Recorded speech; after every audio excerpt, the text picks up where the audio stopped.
Siamo quasi a Gaziantep, dobbiamo proseguire, dobbiamo fare ancora tantissima strada, fa caldo, dobbiamo superare queste zone dove sono previsti 41 gradi tra circa 2 ore.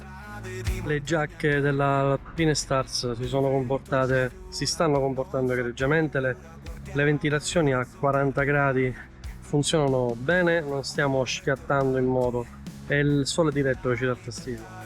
Magari ci farò un video 2 rispetto al video 1 che avete già visto sulla recensione della giacca Alpine Stars.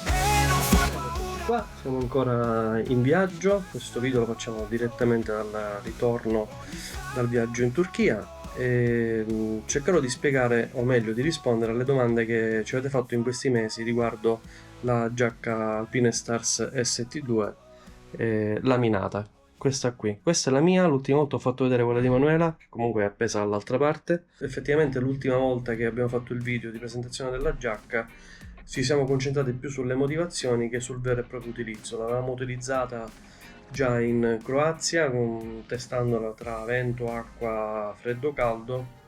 Adesso abbiamo effettivamente, dopo il viaggio nel Kurdistan turco, abbiamo effettivamente potuto usare la giacca in tutte le condizioni più estreme, quindi dal freddo più intenso, da dove siamo partiti a fine maggio, al caldo più torrido che ci ha portato praticamente ai confini con Siria e Iraq. Tengo sempre a precisare che non c'è nessun tipo di sponsorizzazione, tutto quello che vi dico è frutto di mera esperienza e le giacche ce le paghiamo da soli. Noi siamo partiti dal Trentino con circa 7 gradi centigradi a fine maggio. Poi abbiamo fatto una tratta verso sud, quindi provincia di Salerno, e abbiamo incontrato temperature che man mano crescevano fino ad arrivare a 28 gradi in provincia di Salerno.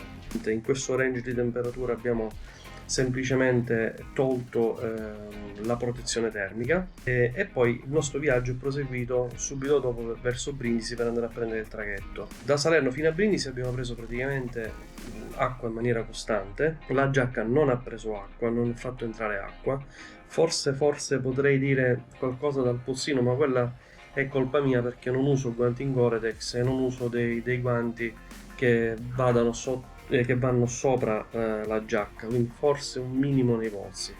Successivamente, entrati in Grecia e andando man mano verso est, abbiamo incontrato temperature sempre più alte e pian piano abbiamo cominciato ad aprire anche le prese d'aria, fino ad arrivare praticamente alla temperatura di circa 44 gradi. La giacca laminata sicuramente è stata studiata per temperature magari più basse, però il 2L come laminato effettivamente è stato possibile utilizzarlo quindi dalle temperature basse, magari accorpando sotto la giacca proprio una protezione termica, oltre a quella della giacca magari una magliettina tecnica, qualcosa di più caldo, insomma l'abbigliamento che noi già utilizziamo da tempo. E man mano che le temperature crescevano siamo stati in grado di renderci conto quali erano i limiti della giacca. Ecco, sostanzialmente non abbiamo patito caldo rispetto alle giacche che avevamo utilizzato negli anni passati con temperature leggermente più basse, non avevamo mai viaggiato a temperature così alte, il clima, il meteo ci ha veramente sorpreso, ma la giacca non ci ha assolutamente deluso. Se avete intenzione di comprare una giacca laminata 2L e non avete intenzione di andare ai paesi nordici, quindi con freddo estremo chiaramente e costante, secondo me questa giacca è una scelta molto intelligente, ma non sto parlando solo dell'Alpine Stars, perché sennò sarei uno sponsor. Ci sono tante altre giacche 2L secondo me. Potrebbe esserci la Klim, come mi avete suggerito, potrebbe esserci, che ne so, il completo della Clover. Però sul completo della Clover ho già speso due parole dicendo che io non ho trovato le misure né per me né per Emanuela, quindi l'abbiamo sostanzialmente escluse già a priori.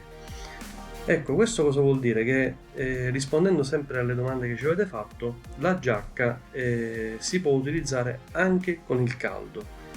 Certo, non è studiata per il caldo, quindi se doveste andare, che ne so, in Africa, io ve la sconsiglierei chiaramente, magari andare su un traforato estivo direttamente, insomma qualcosa che sia studiato per quel tipo di clima. Ma se avete un range di utilizzo come temperature che vanno dalle basse alle alte, beh, allora secondo me la scelta di questo tipo di giacca, in particolare questa giacca, potrebbe essere una scelta sicuramente molto molto intelligente. È ovvio che se voi studiate un lungo viaggio in cui le temperature stanno decisamente, faccio un esempio, tra i 15 e i 30 gradi, la giacca va assolutamente bene, non vi dovete porre nessun tipo di problema. Vi portate chiaramente una magliettina termica al limite per le basse temperature e poi piano piano vi spogliate.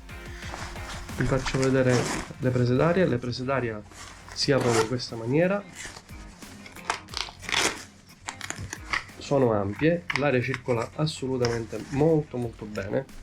Poi c'è quella del braccio, questa basta allargare leggermente le braccia durante la marcia se c'è caldo e l'aria filtra perfettamente all'interno.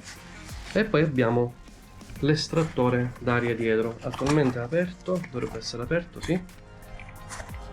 Ecco, questa forse potevano, secondo me, farlo un pochino meglio, ecco, perché effettivamente è piccolina, quindi estrae l'aria, va bene, ma è un po' piccola. Chiaramente anche questa giacca non è esente da difetti, nessun prodotto è perfettamente compatibile con tutte le nostre esigenze. Un difetto importante che ho trovato sulla giacca, ad esempio, è il polsino. Non mi piace più di tanto questo sistema qua, perché magari avrei preferito un sistema un po' più elaborato, magari con una finitura maggiore sul polsino, però questo non toglie. Ho visto per esempio dei video di gente che si fa fare magari una controbattitura dai sarti sul polsino per averlo magari più comodo e meno abrasivo, per modo di dire. Che il velcro col tempo va a perdere la sua efficacia, quindi toccherà secondo me sostituirlo, ma ci sarà anche tempo per questo, le giacche sono nuove, le nostre ancora. Tendenza a sporcarsi, la giacca tende parecchio a sporcarsi e a trattenere le macchie. Ho provato con un panno a levare qualche macchia, ma probabilmente rimarrà macchiata come tantissime altre giacche. Ricordo che quando avevo la Revit gialla praticamente ogni macchia rimaneva in maniera permanente, probabilmente sarà il difetto di tutte le giacche di questo tipo di materiale. Grazie di averci seguito, qui c'è Manuela che vi saluta, non compare mai nelle recensioni, oggi è un evento eccezionale, ha tenuto la giacca ragazzi, oggi insomma ha partecipato al nostro giochino. Ma sentiamo, amore, com'è? Ti è piaciuta la giacca? Allora, quando c'erano 44 gradi a Urfa ho pensato ora metto la giacca e mi porta cadavere in Italia. E invece mi ha stupito perché c'era il sole che scottava in una maniera allucinante. Mi sono sentita molto protetta dalla giacca, questo sì. E le prese d'aria andavano bene, cioè sentivo che l'aria era calda, però sentivo anche che dentro ero riparata, non so come spiegarlo, però ha fatto il suo lavoro. C'è da dire anche un'altra cosa, che il Gore-Tex di fatto è un materiale fantastico che aiuta anche la traspirabilità.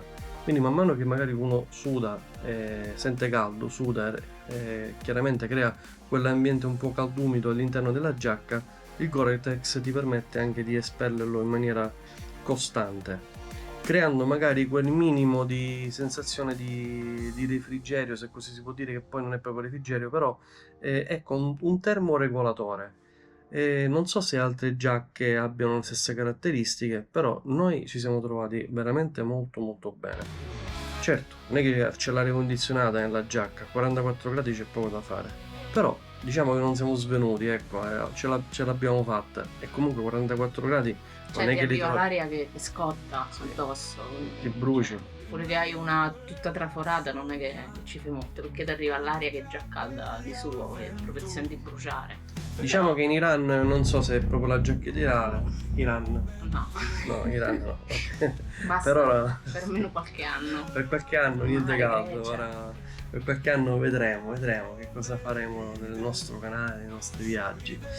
Bene, quindi adesso vi salutiamo, quindi se avete avuto piacere di guardare questo video vi invitiamo a lasciare un like, a iscrivervi al canale, insomma Vedo tantissime visualizzazioni sulle statistiche, ma poche iscrizioni. Iscrivetevi. E iscrivetevi a sto canale, cioè, alla fine che vi costa? prego. Cioè... Chiedo- Vabbè, fate un po' come volete. Vi saluto, ciao a tutti.